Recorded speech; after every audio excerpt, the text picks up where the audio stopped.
Hello. So I'm doing a voiceover, which I don't normally do, so hopefully this is a-okay.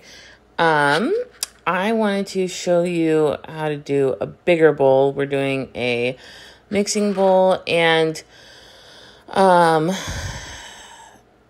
P.S. This is reclaimed clay, and it is terrible. So, also I wanted to show you that, like, if you have really, really bad clay, notice how high I coned the clay. That's because there was stuff, like, at the bottom that I wanted to get all worked out. And somebody asked about, like, big pieces versus small pieces, like, how to center big pieces. I don't know if I'm the perfect person to talk about big versus little, mostly because I use pure strength. So I don't feel like I have like a good technique necessarily for larger pieces, just because we use such small clay or soft clay. But, I will try in the next couple weeks to kind of explain it. But I do use my sponge a lot when I'm throwing larger pieces, because I feel like it gives me a little bit more confidence, but it adds more water. And also notice how I pull out my base with two hands, so I'm like using the force from both of my hands. Anyway, I use the sponge a lot because it just adds more water, so it doesn't let the clay dry out as much. And then, so we do our first pull, and as this is a mixing bowl, so I'm going to leave the rim pretty chunky because it's going to be wider than it is tall, essentially. And as you can see, I try to get it pretty wet. And then my second pull, I'm going to bring out into kind of like a V shape, as you will, because, and as I'm doing that, I'm still bringing up height, but because I'm going wider, it's not really going any much taller. And notice how that V shape is pretty like steep towards the top.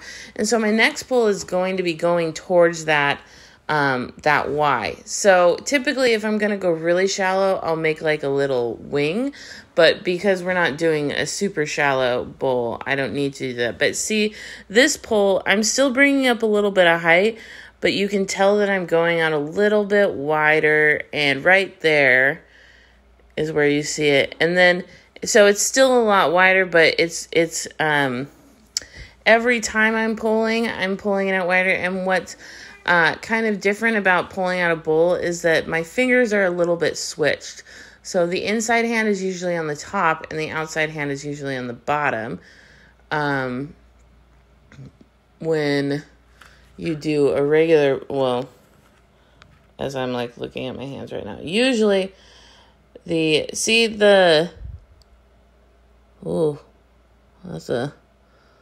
a trusty pull right there. Okay, so my inside hand when I'm doing a bowl is usually above the outside hand, just so that I can get more of a, and now that one's switched, but it all depends on how you want, like, the angle, like where you're putting the angle or anything like that. And also notice how slow I'm going. I feel like whenever I see people doing bowls and stuff, you're moving so quickly, especially when you're going larger, and you don't need to go that large. Remember that the bowl is just as happy going a little bit slower. Yeah, and I really focus on the outside curve. I like the outside curve, but because I'm not going to trim these, but make sure that your inside is appropriately curved as well. You want to make sure that the inside doesn't have any like weird notches or anything like that. And I do take a lot of care for these bowls, especially like when they're larger, because you can sell them for more.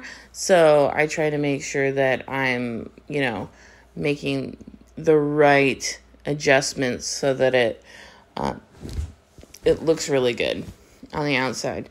I have no idea if this was helpful, but right now I'm doing a lip, and how I do that is I just pull from side to side so it makes it a little bit thinner. And then I'll take it and then pull out that lip just like that. And then I will sponge it off, but I don't really sponge it off until like the very, very end when it's completely dry. But yeah, and then I'll put my hands on the inside and just to make sure it's round still. And yeah, there we go. I need to do this and talk through it the next time. Anyway, that's a big bowl. And sometimes it's just really helpful just to watch it and to just kind of like see how somebody does it. So there you go. Okay. Anyway, have a great Friday. Oh, also, always put a little line on it because even though it's big, it can pop right off. These just popped right off the bat. So anyway, have a great day, and I hope this was helpful, and it probably wasn't, but yay! Okay, bye!